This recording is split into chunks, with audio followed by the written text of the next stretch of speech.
Kejaksaan Negeri Aceh Barat pada bidang tindak pidana umum menyediakan pelayanan tilang dengan mengikuti prosedur seperti: pelanggar tilang datang ke kantor Kejaksaan Negeri Aceh Barat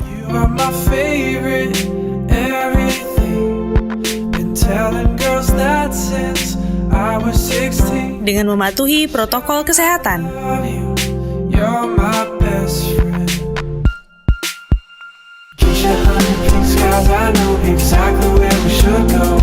Pelanggar memperlihatkan bukti pelanggaran tilang kepada petugas PTSP. Petugas PTSP memproses pengambilan barang bukti. Petugas PTSP memperlihatkan jumlah denda tilang dan barang bukti tilang. Pelanggar tilang menerima barang bukti tilang dan membayar denda tilang menggunakan mesin edisi yang bekerja sama dengan bank. Petugas PTSP dapat meminta pelanggar tilang untuk mengisi survei kepuasan pelayanan di Kejaksaan Negeri Aceh Barat.